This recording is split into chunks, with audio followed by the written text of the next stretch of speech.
খবর আসছে দিল্লি থেকে, অনুব্রতর পর এবার এনামুল হকের জামিন। এনামুল হক ছাড়া পাবেন জেল থেকে। মৈত্রী রয়েছে নয়াদিল্লি থেকে আমার সঙ্গে সরাসরি। মৈত্রী, সেক্ষেত্রে জামিনে এনামুল হকের জামিন দিতে গিয়ে বিচারপতিদের কি পর্যবেক্ষণ? দেখো, বিচারপতি আজকে সুপ্রিম কোর্টের বিচারপতি এম সুন্দরেশ এবং বিচারপতি অরবিন্দ কুমারের বেঞ্চ আজকে এনামুল হকের জামিন দিয়েছে এবং জামিন দেওয়ার ক্ষেত্রে তাদের পর্যবেক্ষণ ছিল যে যেহেতু এই গরু পাচার মামলায় অন্যান্য অভিযুক্তরা তারা ইতিমধ্যেই জামিন পেয়ে গিয়েছেন, সেই জন্য এনামুল হককে জামিন দেওয়া হোক। এবং একই সঙ্গে তোমাকে জানিয়ে রাখবো, এনামুল হক যে গরু পাচার মামলার অন্যতম প্রধান অভিযুক্ত, তার একাধিক জামিনের আবেদন করেছেন এবং সুপ্রিম কোর্টে সেই জামিনের আজকে আবেদন গ্রহণ করা হয়েছে এবং তার তাকে জামিন দেওয়ার সিদ্ধান্ত নিয়েছে সর্বোচ্চ আদালত। মৈত্রী, এনামুল হক প্রসঙ্গে বলতে গিয়ে একবার জানতে চাইবো, অনুব্রত মণ্ডল কখন জেল থেকে ছাড়া পেতে পারেন? আজই ছাড়া পেতে পারেন?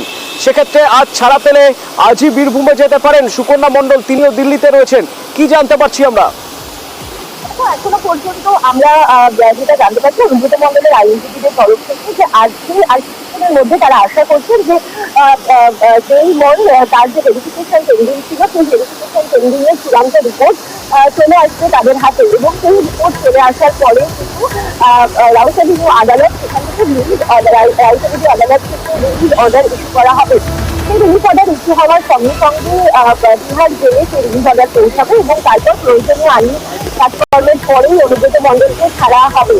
সেক্ষেত্রে একটা সম্ভাবনার কথা আইনজীবীরা তারা যেটা জানাচ্ছেন যে সাধারণভাবে বিহার জেলে বিকেল 5টায় একটি রেল কল হয় সমস্ত যারা অভিযুক্তরা যারা অভিযুক্তরা রয়েছেন বিহার জেলে তাদের একটি রেল কল হয় এবং তারপরেই সাধারণভাবে রিলিজ করানো হয়।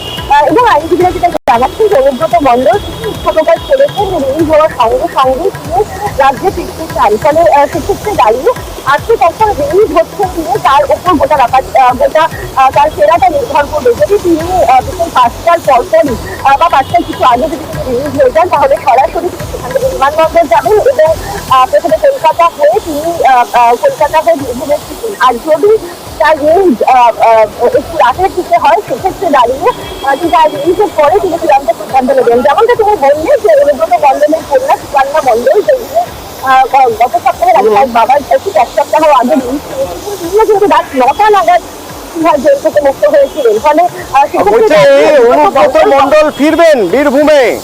তো বীরভূমে নিচুপট্টি এলাকা যেখানে তার বাড়ি, সেখানে সাজো সাজো রব, একরকম উৎসবের মেজাজ।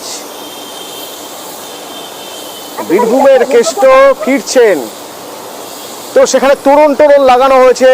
হ্যাঁ, সবাই তৈরি হয়ে আছেন, অনুব্রত মণ্ডল ফিরবেন।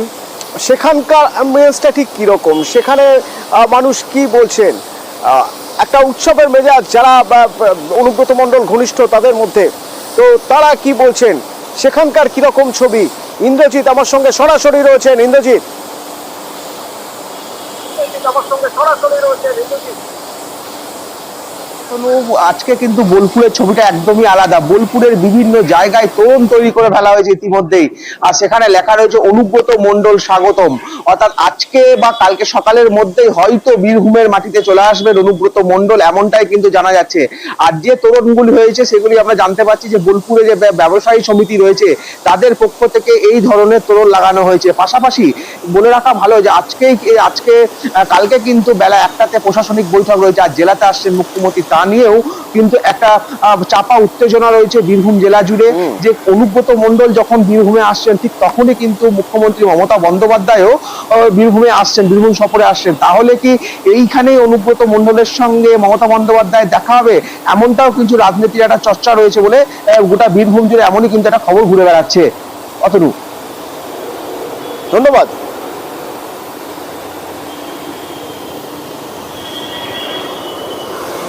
অনুব্রত মণ্ডল সেই 2022, তারপরে এটা 2024, 2 বছরেরও বেশি সময় পর জেল মুক্তি। প্রথমে এ রাজ্যে, তারপর এখান থেকে তিহার।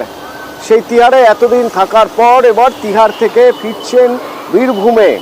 নিজের গড়, অনুব্রতর গড় বলা হয় যে বীরভূমে, স্বভাবত এই অনুব্রত ঘনিষ্ঠ যারা তাদের মধ্যে একটা খুশির হাওয়া